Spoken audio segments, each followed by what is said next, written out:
하나님의 말씀을 대할 때 한 가지 기억해야 할 것은 하나님은 결코 우리로 하나님의 말씀을 설득하시거나 설명하는 방식이 아니라 선포하신다는 것을 기억해야 한다는 것입니다. 그래서 실제로 창세기 1장 1절이 뭐예요? 태초에 하나님께서 천지를 창조하시느니라. 또 요한복음 1장도 태초에 하나님의 말씀이 계시니라. 나는 스스로 있는 자라. 내가 곧 길이요 진리요 생명이다. 아니면 요한복음 5장 24절도 진실로 진실로 내게 이르노니 내 말을 듣고 또 나를 보내신 이는 믿는 자는 영생을 얻었고 심판에 이르지 아니한다. 아니면 우리 잘 아는 요한복음 3장 16절도 있죠. 하나님께서 세상을 이처럼 사랑하사 이를 믿는 자는 멸망치 않고 영생을 얻게 하려 하심이라. 이와 같이 모든 것을 설명이나 설득이 아니라 다 선포를 하고 계시다는 것이에요. 여러분, 사실 그 이유는 너무나 분명한데요, 하나님의 말씀은 진리이기 때문인 줄 믿습니다. 이는 마치요, 여러분, 태양이 있잖아요. 태양이 하나이지 않습니까? 그 누가 태양을 보면서 설명하거나 설득하지 않죠. 왜냐하면 그 하나 있는 것이 진리이고 사실이기 때문인 것입니다. 설명과 설득이 필요가 없다는 말씀을 드리는 거예요. 여러분, 따라서 그렇다면 이런 정의가 사실이라면 영적인 타락이란 어디서부터 시작하는가 할 때 너무나 분명한 것은 바로 이 선포요. 이 진리를 부정하는 것, 아니 사실 이 말을 부정한다는 것은 말을 한 대상을 부정하는 거거든요. 바로 그것과 동일한 그것으로부터 시작된다는 것을 기억하는 것이죠. 결국 타락의 시작은 하나님을 인정하지 않는 데서 비롯한다는 것을 저희는 기억해야 한다는 것입니다. 여러분, 그런 의미로 오늘 좀 말씀을 보면요, 지금은 제가 안식월 가기 전에 나눴던 말씀 그 이후에 바로 장면인데요, 한마디로 지금 상황을 요약하면 하나님 우리에게도 우리를 다스릴 왕을 주시옵소서, 한 가지를 요구하고 있어요. 세상에 왕을 주시옵소서라고 고백하고 있는 이스라엘 백성을 볼 수 있는 장면입니다. 여러분, 그러나 말씀을 나누기에 앞서 저희가 한 가지 좀 분별해야 될 것이 있는데요, 그렇다면 이들에게는 정말 왕이 없었는가라는 질문을 해야 된다는 것입니다. 정말 이들에게 왕이 없었기 때문에 이들은 이토록 왕을 달라고 하고 있는 것인가라는 질문을 먼저 해야 한다는 것이죠. 이에 실제로 출애굽기 15장 18절을 보면요, 아니요, 그것이 아니라 이미 오래전 하나님은 그의 백성들을 향해 진정한 왕이 누군지를 말씀하고 있었습니다. 이렇게 선포하죠. 여호와께서 영원 무궁토록 다스리는도다. 누가 다스리세요? 하나님께서. 그분의 통치를 말씀하고 있는 거죠. 그래서 시편 93편 1절도 우리에게 말씀하시는 거니까 같이 읽어볼까요? 시작. 여호와께서 다스리시니 스스로 위엄을 입으셨도다. 여호와께서 능력의 옷을 입으시며 띠를 띠셨으므로 세계도 견고히 서서 흔들리지 아니하는도다. 완전한 하나님의 통치죠. 아니, 온 우주의 주인이심을 드러내고 있지 않습니까? 여러분, 심지어 하나님은 이렇게 스스로를 드러내시고 왕이심을 보여주었을 뿐만 아니라 이것을 듣는 백성들의 반응도 그것을 인정하고 있었습니다. 민수기 23장 21절에 그들의 고백이에요. 여호와 그들의 하나님이 그들과 함께 하시니 왕을 외치는 소리가 그 중에 있도다. 그들도 왕을 외치고 있었더라. 그들 안에서 고백하고 있었다. 그 얘기를 하고 있는 것입니다. 여러분, 따라서 이것을 통해서 볼 수 있는 것은 정말 이들의 문제는 본질적으로 왕이 없었기 때문인가라는 이 질문 앞에 그렇지 않았다는 거예요. 아니, 오히려 주의 말씀은 온 우주의 왕이신 하나님이 그들과 항상 함께 하셨음을 증거하고 있다는 것입니다. 결코 이들의 문제는 왕의 부재가 아니었음을 증명하고 있다는 것이죠. 여러분, 그렇다면 이것이 좀 여러분과 저에게 주는 도전을 좀 가지면서, 제가 도전을 드리면서 말씀을 시작하고자 하는데요, 저희도 동일한 질문을 할 수 있어요. 이곳에 계신 여러분, 하나님을 인정하지 않는 분 계십니까? 라는 질문을 드리면 아마 아무도 없을 것입니다. 우리가 하나님을 알게 다 예배하러 이 자리에 온 것이 맞을 테니까요. 그러나 동일한 질문을 이스라엘 백성들에게 했을 때 그럼 그들도 예배가 멈췄는가? 그렇지 않았다는 거예요. 그들 그 누구보다 열심히 제사 드리고 있었고 예배하고 있었다는 것입니다. 여러분, 따라서 이 시간에 저희가 각자가 좀 질문하면서 말씀을 따라왔으면 하는 것은, 그러면 도대체 나는 하나님을 인정하고 그들도 인정하고 그래서 나는 예배도 드리고 그들도 예배가 드렸는데 왜 말씀은 이런 것인가? 그렇다면 도대체 하나님을 인정한다는 것은, 진정으로 하나님을 인정한다는 것은 무엇을 하나님은 말씀하시는 것인가? 이 질문을 우리가 좀 해야 되는 것이고, 동시에 바라는 것이 있죠. 이 예배 가운데 우리가 마칠 때에는 그 하나님의 선포요, 그 하나님의 진리요, 그 왕 대신 주님을 인정하는 신앙의 고백이요, 이 고백으로 우리가 함께 세상을 향해 나아가는, 또 오늘의 고백이 입술에서 드러나는 여러분과 제가 되기를 주님의 이름으로 축원합니다. 여러분, 그런 의미로 이 시간 무엇보다 좀 먼저 살펴볼 것은 말씀드린 대로 지금 등장하는 이스라엘 백성이요, 하나님이 항상 그들과 함께 하셨음에도 불구하고, 아니 그 말은 누구보다 하나님을 잘 아는 백성들이었다면 이들이야말로 하나님을 의지하고 인정하는 자들이 됐어야 하는 것이 맞죠. 그러나 그럼에도 불구하고 그렇다면 무엇이 잘못되어서 이들은 이런 것인가? 아니 어떻게 이럴 수 있는 것일까? 어떻게 세상의 왕을 요구할 수 있는 것일까? 아니면 도대체 이들에게는 무엇이 문제였던 것일까요? 이 질문을 우리가 할 수 있습니다. 이 오늘 본문을 보면은요, 사실 이들을 입장에서 나름 이유가 있었던 것 같아요. 표면적으로 말하는 이유가 두 가지인데 5절을 보니까 이렇게 얘기합니다. 5절 한번 볼까요? 한번 읽어볼까요? 시작. 그에게 이르되 보소서 당신은 늙고 당신의 아들들은 당신의 행위를 따르지 아니하니 모든 나라와 같이 우리에게 왕을 세워 우리를 다스리게 하소서 한지라. 지금 좀 나눠서 보면 두 가지 이유를 말하거든요. 첫 번째는 하나님이 세우신 마지막 사사였던 사무엘이 나이가 들었다는 것입니다. 늙어라고 표현을 하고 있죠. 그런가 하면 두 번째 이유는 사무엘의 자녀들이 사무엘을 이어 사사가 되었는데 그들의 부정부패가 있었다는 거예요. 그래서 저희가 그 앞에를 보면 읽지는 않았지만 3절 보니까 이렇게 얘기를 해요. 아버지의 행위를 그들이 따르지 아니하고 이익을 따라 뇌물을 받고 판결을 굽게 하였다. 잘못한 것을 드러내고 있다는 것입니다. 그래서 이 두 가지 이유를 들면서 더 이상 우리에게는 희망이 없어 세상의 왕을 주시옵소서라고 고백하고 있다는 거예요. 여러분, 그러나 한번 이 두 가지가 타당한 이유인가 할 때 결코 그럴 수도 없는데요. 왜냐하면 생각해 보세요. 첫 번째, 사무엘이 늙었다고 말을 하는데 성경을 보면요, 이제 저희가 보겠지만 이후에 사울 왕과 또 진정한 왕이죠, 다윗에게 기름 붓는 장면이 나옵니다. 여러분, 이 성경 전체에서 가장 중요한 인물 중에 한 명이 다윗이거든요.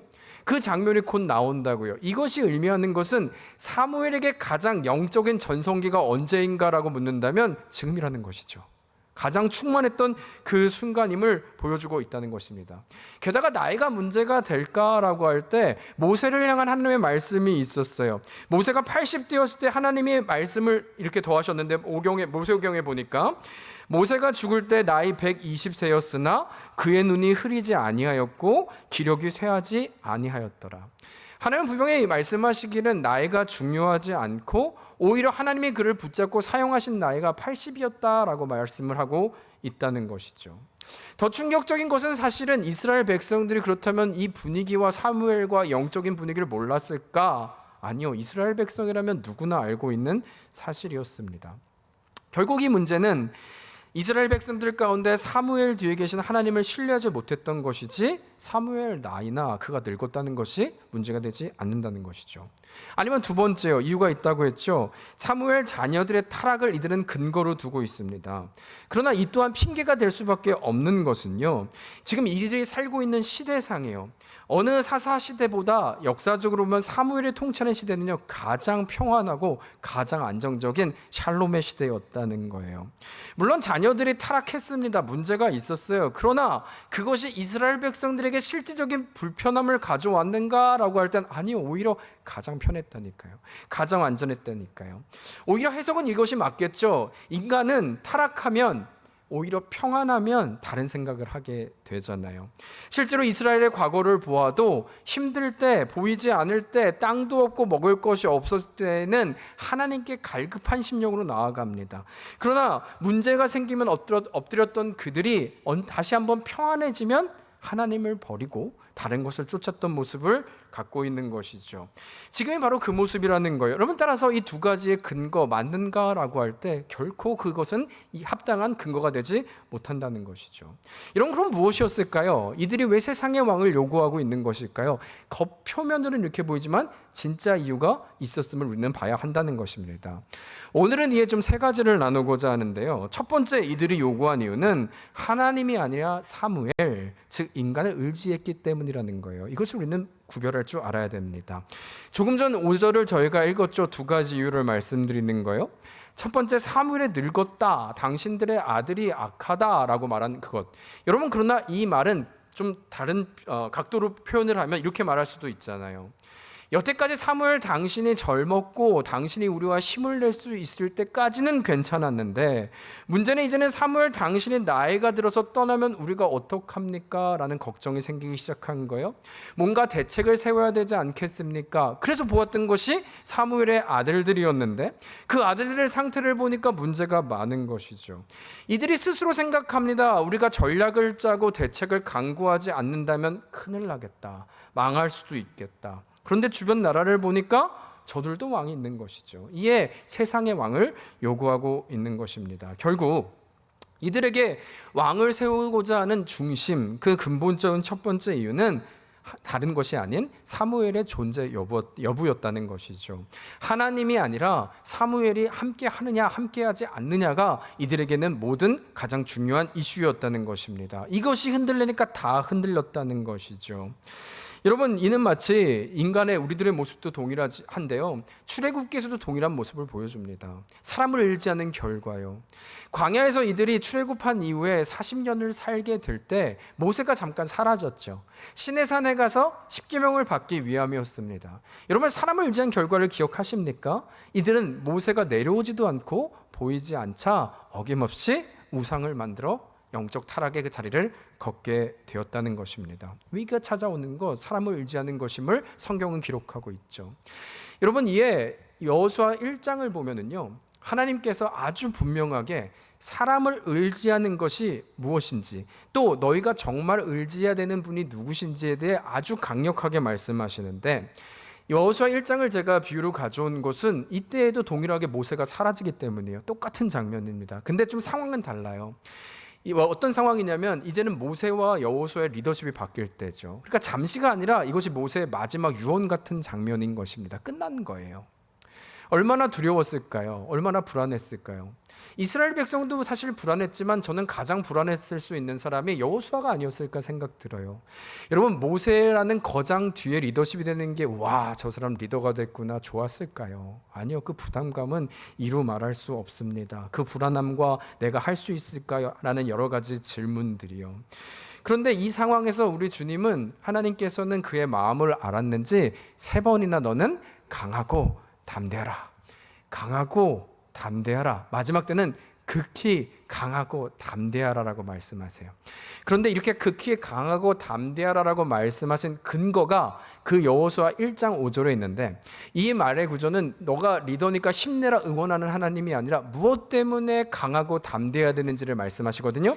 1장 5절입니다. 같이 우리에게 주신 말씀입니다. 읽겠습니다. 시작. 내 평생에 너를 능히 대적할 자가 없으리니 내가 모세와 함께 있었던 것 같이 너와 함께 있을 것임이니라. 내가 너를 떠나지 아니하며 버리지 아니하리니.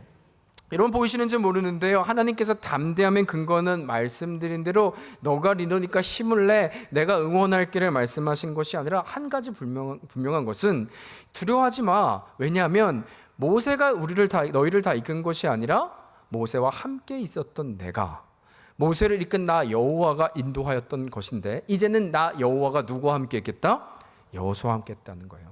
담대함의 근원이 사람에게 있지 않고 하나님께 있음을, 모세의 존재 여부가 아니라 사무엘의 존재 여부가 아니라 하나님을 바라보는 그것이 능력임을 말씀하고 있다는 것입니다. 여러분, 저는요, 그럼에도 불구하고 연약한 인간이라 사실 이들의 마음이 너무 이해가 돼요. 오늘까지 같이 있었던 리더가 사라지는데 어떻게 두려워하지 않을 수 있겠습니까? 어쩌면 이것은 단지 어떤 모세나 사무엘의 부재가 아니라 하나님이 마치 나를 버린 것처럼, 우리를 더 이상 신경 쓰지 않는 것처럼 느껴지는 그 감정까지 들었을 것 같아요. 초조하며 두려운 마음이요. 떠올리면 저는 충분히 이해가 된다는 것이죠. 여러분, 제가 이 하나님에 대해서 좀 이번 주에 선교를 갔잖아요. 불안하고 초조할 수 있는 이 인간의 두려움에 대해서 묵상을 하다가 그 동네를 좀 가보신 분들은 보셨겠지만 떠올리면요, 제가 3년째 갔거든요. 지금 이런 질문을 할 수 있어요. 그렇다면 3년 전과 지금의 모습이 많이 우리가 복음을 전하고 선포하고 막 그랬잖아요. 아이들 전하고 많이 달라졌는가라고 할 때 오히려 영적으로는 되게 안 좋아졌습니다. 한편으로는. 제가 그 증거가 뭐냐면 그 동네에 그 마을에 수호신이 있어요. 근데 마리아입니다. 마리아 동상이 있어요. 근데 우리가 생각하는 마리아가 아니라 진짜 수호신이에요. 작년까지는 동상만 있었는데요. 올해 갔더니 그 동상이 아주 품있고 고급진 옷을 입고 계시더라고요. 네. 계절마다 옷을 바꿔 갈아입힌대요. 더 강력해진 것이죠. 제가 저걸 보면서 하나님 우리는 선포하고 있는데 그렇잖아요. 전도를 가고 있는데 그럼 동상이 좀 금이라도 가든지 좀 무너지든지. 아니요. 더 세상은 더 강력해져요. 여러분 목사님 우리 그 선교사님 가정 많은 분들이 오셔서 아시겠지만 아이가 장애가 있습니다. 또 이번에 작년에도 보았지만 이번에도 근처에 현지 목사님 자녀가 있는데 태어날 때보다 한쪽 귀가 없어요. 이번에 수술을 했는데 여러분 이해가 되십니까? 뭔가 우리가 전략을 짜고 뭔가 우리가 복음을 전했는데 오히려 세상이 안 좋아지고 답이 보이지 않으면 뭔가 인간적으로 다른 전략을 짜는 게 맞지 않겠어요? 여러 가지 생각이 있지 않겠어요? 또 말씀드린 대로 아니 하나님의 전능하심을 우리가 믿는다면 왜 저런 곳에 계신 선교사님이 왜 목사님의 자녀가 막 머리가 막 순간 복잡해지는데 그 순간 제 안에 이 말씀을 묵상하다가 그 다음날 새벽에 저희 팀들을 인도해야 돼서 예배를 준비하는데 하나님이 주신 찬양이 있었어요. 그게 참 아름다워라 그 찬양 아시죠? 그 찬양을 하나님 좀 떠올리게 하셨는데 왜냐하면 마지막 가사를 3절 가사를 보니까 이렇게 써 있더라고요. 주 하나님의 큰 뜻을 그 다음에 나알 듯 하도다. 여러분 제가 왜 은혜가 됐냐면 첫 번째 이 가사를 작사하신 분께서 이제 하나님의 뜻을 나는 압니다 그랬으면 저는 힘들었을 것 같아요. 저는 모르겠거든요. 이해가 안 되거든요. 근데 가사가 너무 좋은 게 나알 듯 어떻게 해요? 하도다. 제가 그 상황은 이해가 되지 않아요. 왜 그런지 잘 모르겠어요. 그래서 불안하고 내가 잘 가는 것인가? 선교사님이 잘하고 있는 것인가? 우리 잘하고 있는 거 맞아요? 질문이 많이 듭니다. 근데 놀라운 건 뭐냐면 이해는 안 되는데 하나님의 뜻이 조금은 알 것 같아요. 나 알 듯하도다. 여러분 이 믿어짐은 은혜라고 저는 생각하는데 하나님의 뜻이 믿어지는 순간 또 한 발짝을 떼고 선포하게 되더라고요. 이것이 우리에게 주신 우리의 자리와 믿음의 자리라고 생각하는 것이죠. 저에게 있어서 좀 은혜되는 사람이 있습니다. 분들이 계세요. 어떤 분들이냐면 물론 우리가 하나님께 기도해서 응답을 받고 너무 기뻐하시는 분들도 같이 기쁘니까 너무 좋아요. 근데 때로는 어떤 분들은 제가 고백한 것처럼 지금 상황을 제가 봐도 이해가 안 되는 분들이 있어요. 얼마나 힘든지. 지금 저분이 저럴 때가 아닌데 근데 그분 앞에서 딱 이 고백이 있는 거예요. 어떻게 견디세요? 어떻게 나아가세요? 본인도 자신의 인생이 이해가 되지 않고 사무엘과 모세가 보이지 않는 것처럼 너무나 답답하고 힘든데 희한한 은혜는 주 하나님의 큰 뜻을 어떻게 해요? 날 듯하도다. 나는 이해가 되지 않는데 내 감정과 시선에 의지하는 게 아니라 하나님은 그런 분이신지가 믿어지게 되는 것. 그래서 제가 오늘도 나아가요. 얼마나 감사한지요.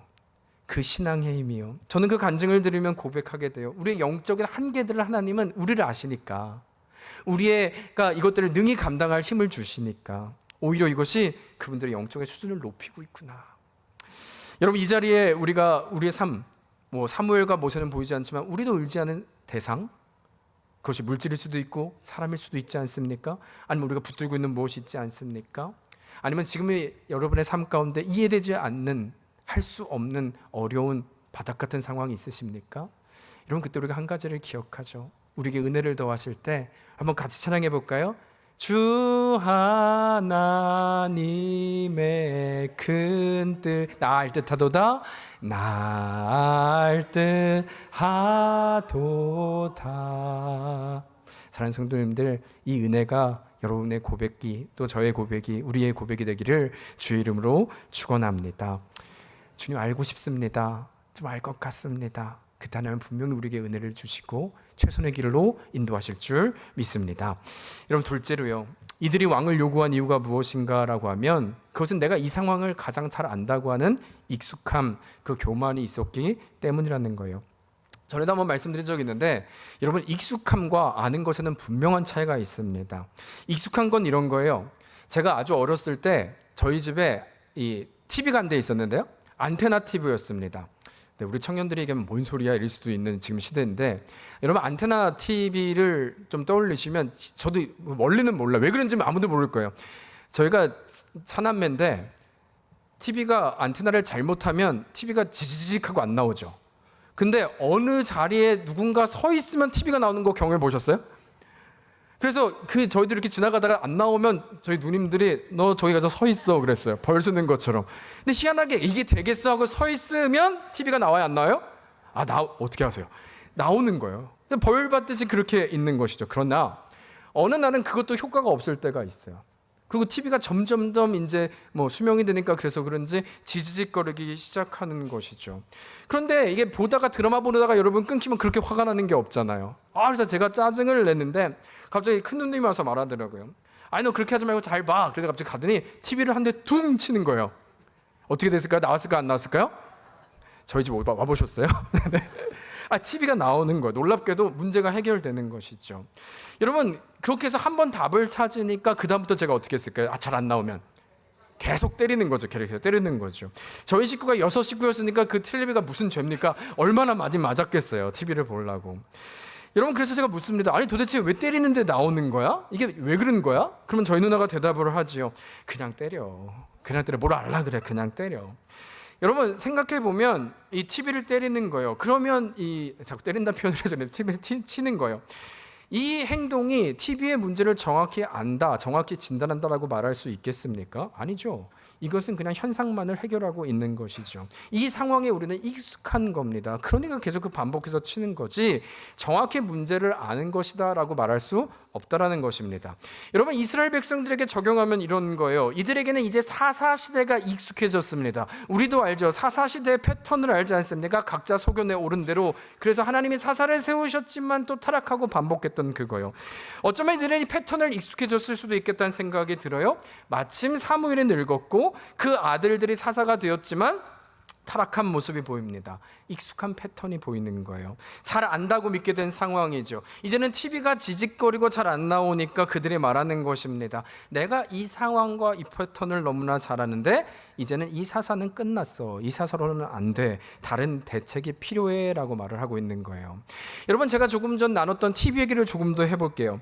그날 이후로 TV를 때리면서 고치는 그 나날을 살고 있는데 세상에 이 땅 가운데 드디어 안테나가 없는 TV가 나왔습니다. 케이블로 연결하면 나온다는 거예요. 지지직거릴 필요도 없고 다 아는 얘기죠, 그렇죠?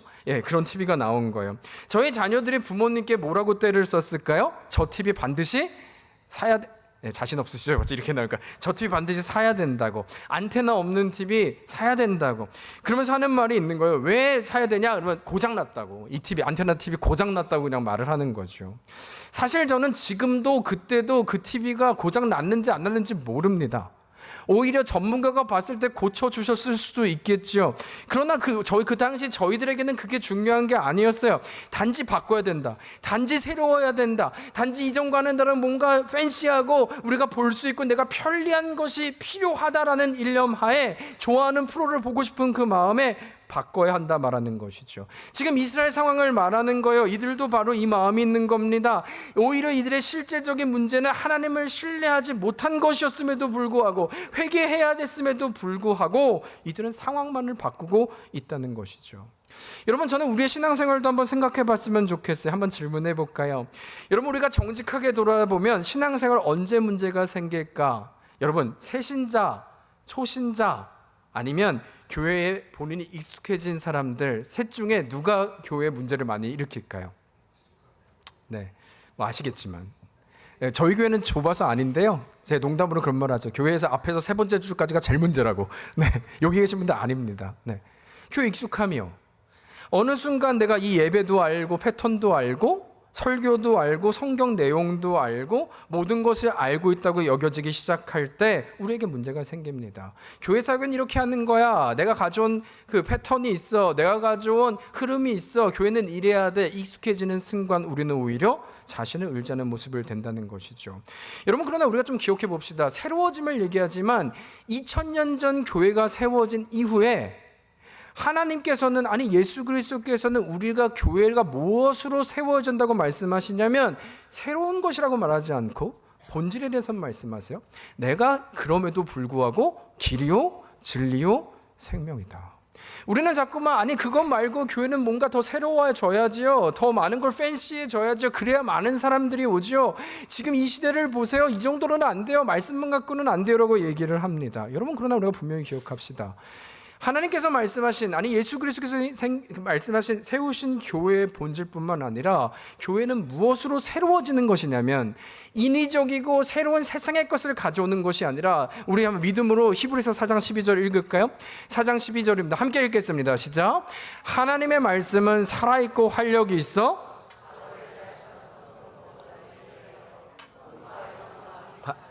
골수를 찔러 쪼개기까지 하며 또 마음의 생각과 뜻을 판단하나니. 믿으십니까?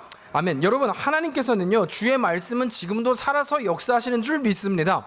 이 말은 뭐냐면 교회는 세상 것으로 세워지는 것이 아니라 우리 안에 하나님 것이 없고 우리 안에 세상과 금신과 걱정이 있고 보이지 않는 상황이 있을 때 이 말씀이 어떤 검보다도 예리하여 하나님의 진리의 선포가 예리하여 우리 안에 있는 혼과 영과 깨지지 않는 부분을 다 쪼개어 부시기 시작할 때 이전과는 다른 새로운 모습으로, 새로운 피조물로, 이전과는 다른 새로운 예배로 나아가게 하는 역사가 이루어진다는 것입니다. 이것이 교회라는 거예요. 세상의 뜻이 아니라 주의 본질을 붙들고 우리는 붙잡고 2000년 전에 말씀하신 그대로 나아가는 것. 그래서 우리가 발견할 때 우리는 기도의 무릎으로 하나님과의 관계가 옳지 않고 이 말씀 가운데 거하지 못한다면 그 말씀을 붙잡고 주 앞에 나아가는 것, 그로 새로워지는 것, 어제와 다른 신앙의 모습이 바로 우리의 자리가 돼야 한다는 것입니다. 여러분, 그런 의미로 우리가 좀 같이 도전했으면 좋겠습니다. 혹시 우리 가운데 익숙해진 거 있지 않으세요? 예배 가운데 이 말씀 우리가 처음 보십니까? 다 안다라고 여기는 것 있지 않습니까? 여러분, 그러나 우리 가운데 그 마음이 내 마음을 주도하고 있다면 주여 나에게도 은혜를 더하여 주셔서 같은 말씀인데 날선 어떤 검보다도 예리하여 혼과 영과 관절과 골수요. 여러분, 이 네 가지의 공통점은요, 안 보이는 거예요. 안 보이는 거. 근데 하나님께서 그 우리의 속에 있는 모든 것을 쪼개어 새롭게 하여 주실 줄 믿습니다. 그럼 구하는 거예요. 주여 나에게도 그 은혜를 더하여 주시옵소서. 나로 오늘 새로운 예배로, 새로운 피조물로 그리하여 교회로 살게 하여 주시옵소서 구하는 여러분과 제가 되기를 주 이름으로 축원합니다. 여러분, 마지막이에요. 이들이 왕을 세우고자 한 이유 5절인데 우리 좀 전에 읽었죠. 한 번만 다시 읽어볼까요? 시작. 사무엘에게 이르되 우리에게 모든 나라와 같이 왕을 세워 우리를 다스리게 하소서 한지라. 여러분, 여기서 저희가 좀 눈에 띄는 단어가 뭐냐면 모든 나라와 같이예요. 모든 나라와 같이. 우리도 주변 나라처럼요 라고 말하고 있는 거죠. 저 나라들처럼 저희도 왕을 주세요 라고 말하는 것입니다. 여러분, 이스라엘 백성들은 뗄래야 뗄 수 없는 그들의 정체성이 있었는데 그것은 바로 우리는 하나님의 백성입니다 라고 하는 선민이었어요. 우리는 구별된 백성입니다 라는 것입니다. 그런데 이들의 다른 나라를 보는 순간 지금 그 정체성이 멈추고 있다라는 것이죠. 실제로 이들의 마음이 얼마나 굳었고 단단했던지 나중에 이 9절부터 보면요, 하나님이 오히려 이들을 설득하시는데 너희가 왕을 달라고 하는데 왕을 받으면 너희가 그 왕의 종이 되고 노예가 되고 신분의 차이가 생길 것임을 말씀하시거든요. 안 좋은 거죠. 그런데도 불구하고 19절과 20절 보면 이들의 대답이 뭐냐면 백성이 사무엘의 말 듣기를 거절하여 이르되 아니로소이다. 우리도 우리 왕이 있어야 하리니 우리도 다른 나라들 같이 되어 우리의 왕이 우리를 다스리시며 우리 앞에서 나가서 우리의 싸움을 싸워야 할 것이다 라고 말하고 있는 거예요. 하나님이 말씀하신 대로 이런 마음이 굳은 상태를 말하는 것입니다. 이들이 왜 이렇게 됐을까 제가 좀 상상을 해봤는데요. 하나님의 백성 정체성을 붙들고 이들은 살았다 그랬잖아요. 그 시작이 출애굽으로 시작하거든요. 어느 날 모세가, 한번 상상해 보자고요. 어느 날 모세가 10가지 재앙을 그 애굽에 베풀고 이들이 출애굽하게 됩니다. 첫 번째 만났던 장애가 홍해였지만 은혜로 갈르셔서 넘어가게 됐죠. 와, 하나님은 정말 우리로 가나안 땅, 약속의 땅에 살게 하시겠구나 하고 갔는데 도착한 곳이 어디였어요? 광야. 무려 몇 년? 네, 40년, 43년 그곳에서 머물게 합니다. 뭔가 퀘스천들이 많아지는 거죠. 게다가 1세들은요 죄를 지었기 때문에 아무도 들어갈 수가 없었어요. 그러면 2세는 어떻게 됐느냐? 하나님의 때가 됐습니다. 그래서 마지막 모세가 유언을 하고 이제는 약속의 땅에 들어가는 그 장소가 됐는데, 이때도 쉽게 들어가는 것이 아니라 또 하나의 강을 건너야 됐어요. 요단강입니다. 뭔가 쉽지 않습니다. 그리고 여러분 생각해 보세요. 이제 2세들이 이곳이 약속의 땅에다 딱 왔으면 어떤 일이 벌어져야 돼요? 하나님이 약속한 땅이니 자 이제 너희들이 고생했다, 풍요롭게 모든 땅을 가지고 있어, 이래야 되잖아요. 근데 실제로는 어땠냐면 땅을 선으로 걷긴 했지만 그곳에 이미 다른 이방인들이 머물고 있었다고요. 그들과 전쟁을 해서 땅을 얻어야 된다고요. 그래서 첫 번째 이들과 전쟁을 치렀던 곳이 여리고성이잖아요. 여러분 이들이 어떤 생각이 들었겠습니까? 아니 뭐가 이렇게 힘들어, 약속의 땅인데 약속의 땅은커녕 우리로 그 일을 처리해야 되고, 심지어 여리고성은 승리했는데 그 다음에 아이성에서는 패배하잖아요. 여기까지도 힘든데 땅을 나눴는데 지금 상황은 뭐냐면 자신들의 이 문제도 해결하기 힘든데 이제는 블레셋이라고 하는 다른 나라도 우리를 무너뜨리려고 하는 거예요. 여러분 이 상황 가운데 얼마나 불안했겠어요. 그리고 잘 봤더니 저 나라들은 왜 이렇게 강성한 거야? 봤더니 그들에게 왕이 있는 거죠.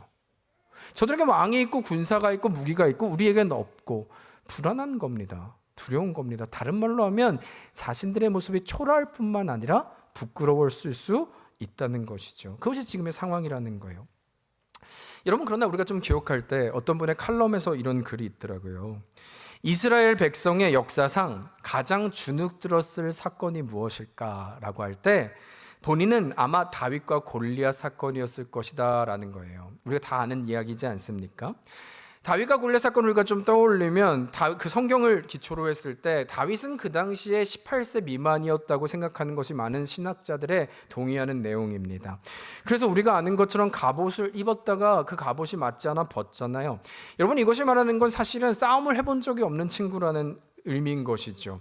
그러고 나서 그 다음 장면이 무엇입니까? 사실은 아버지가 이 장면을 상상해 보면 어느 날 다윗을 불러서 형들이 전쟁터에 있으니까 네가 좀 심부름을 해, 도시락을 가지고 배달해, 이거 아니었습니까?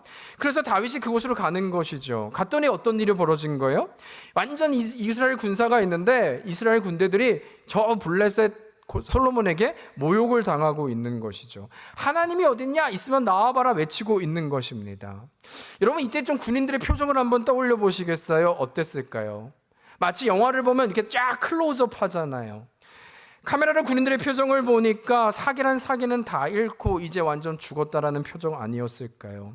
또 그런 마음으로 군인들 서로를 바라보는데 여러분 상황이 힘들어지면 그 다음에는 원망과 블레임이 나옵니다. 누군가 이런 생각하지 않았을까요? 아니 이런 상황 가운데, 비굴한 상황 가운데 왕은 도대체 뭐하고 있는 거야? 저 요나단은 뭐하고 있는 거야? 아니 다른 장군들이라도 나가서 싸워야 되는 건 아니야? 우리 군대가 부끄럽다, 창피하다, 아무도 나서지 않는구나 라는 생각이 충분히 가능했다는 것이죠. 아니면 사기가 바닥에 있는 것은 이 싸움은 더 이상 싸우나 마나야, 이 정도 분위기면 싸워봤자 우린 다 죽는 거야, 끝난 거야, 그저 저 골리앗의 밥이 되겠구나라고 생각하는 것, 원망과 불평과 완전 처절한 바닥의 모습만 있지 않았겠습니까? 여러분 그런데 그때 우리 다윗이 등장을 하지요. 상황은 어때요? 말씀드린 대로 여전히 골리앗의 저주를 내뿜고 있고, 우리가 잘 아는 조금 전 나눈 골리앗의 고백이 하나님을 블레임하고 있고 하나님을 모욕하고 있는 그 장면이요. 그런데 이때 우리가 잘 아는 다윗의 고백을 기억하시죠? 17장 45절에 보면 이렇게 얘기합니다. 다윗이 블레셋 사람에게 이르되 너는 칼과 창과 단창으로 내게 나아오거니와 나는 만군의 여호와의 이름 곧 내가 모욕하는 이스라엘 군대의 하나님의 이름으로 내게 나아가노라. 여러분 저는 좀 두 가지를 보게 되는데, 첫 번째는 이 장면 전에 갑옷을 벗잖아요. 여러분 사실은 이 다윗의 고백, 싸움을 해본 적 없는 것도 맞지만 이 고백은 갑옷이 자기에게 맞지 않는 거예요. 그 말은 나는 이제 저 골리앗과 싸울 때 무엇으로 싸우지 않겠다라는 얘기냐면 세상의 방법으로 싸우지 않겠다는 얘기를 하고 있는 것입니다. 그 확신이 드니까 갑옷을 벗을 수 있는 거죠. 그러나 제가 두 번째요, 이것을 제가 나누고 싶은데요, 여러분 이 고백을 잘 보세요. 우리가 너무나 유명한 고백이지만 다윗의 이 고백을 보면 내가 저 골리앗을 향해서 하나님의 이름으로 나간다고 하지 않고, 보이세요? 누구의 이름으로 나간다고 하는지? 이스라엘, 만군 이스라엘 군대의 하나님의 이름으로요. 군대는 뭐라고요? 부끄러움이요. 군대는 지금 뭐라고요? 창피함이요. 다윗이 몰랐을까요? 분위기 읽지 못했을까요? 아니요. 그런데도 그는 이스라엘, 너희가 모욕하는 하나님이 아니라 이스라엘 군대의 하나님의 이름으로 내가 나간다고 말하고 있다는 것입니다. 어쩌면 다윗은 몰라서가 아니라 그도 선포할 수 있었을 것입니다. 너희들은 다, 우리 군사들은 사기가 다 죽어 있고 저들은 아무도 자신이 없어 누워 있지만 나는 하나님을 알아서 하나님의 이름으로 나아간다라고 말할 수도 있었을 거예요. 그게 훨씬 더 설득력도 있고 용기도 생기고 나는 다름을 보여줄 수 있는 기회였다는 것이죠. 그러나 다윗은 그러지 않았다. 이유가 무엇일까 하면 저는 이 믿음이었다고 생각합니다. 다윗 또한 내 눈으로 보았을 때는 우리 군대가 부끄러웠을 수 있어요. 창피했을 수도 있습니다. 형편없는 그들을 향해서 손가락질할 수 있었어요. 어린 나도 나가는데 당신들은 뭐합니까? 그러나 그럼에도 불구하고 이스라엘 군대의 하나님을 쫓은 것은 내가 아니라 하나님은 이 군대를 통하여 하나님의 나라를 인도하시고 하나님의 나라를 성취하실 것을 그는 믿었기 때문이라는 것입니다. 그들을 보면 한심하고 화가 나지만 하나님으로 눈을 보니까 정죄와 판단이 아니라 하나님이 이 백성이 군대의 승리 위해서 나의 백성 되게 하시겠다 약속을 믿었기 때문에 그분의 심장, 하나님의 심장을 가졌기 때문에 내 감정과 시선을 의지하지 않기로 한 다윗의 고백이 바로 이스라엘 군대의 하나님이라는 선포를 하고 있다는 것이죠. 여러분, 저는 이 고백을 보면서 우리가 좀 경종했으면 좋겠습니다. 제 마음이 좀 회개가 되는 것은 이 땅 가운데 제가 한국도 있어 보니까요, 교회에 대한 모든 이름들이 모욕을 당하고 창피를 당하고 심지어 크리스찬 우리 기독교인들조차 창피하고 부끄러운 마음이 있다는 것이죠. 그것을 제가 부인할 수 없는 장면을 보았습니다. 아니면 여러분은 어떻습니까? 교회를 떠올리면 어떠세요? 화가 나지는 않으십니까? 모임을 하면 답답하지 않으십니까? 이대로 가면 교회가 무너질 것 같고 교회가 다 잘못된 것 같고 바꿔야 될 것 같고 이런 마음이 들지 않냐는 거예요. 정죄하고 싶은 마음 들지 않냐는 것입니다. 여러분, 그러나 이때 다시 한번 우리가 기억할 때 그럼에도 교회는 그리스도의 머리인 줄 믿습니다. 그럼에도 불구하고 하나님은 교회에 소망을 두시고 그럼에도 불구하고 우리의 감정과 우리의 시선이 아니라 하나님이 시작하신 일들을 하나님께서 이루어 가실 줄 믿습니다.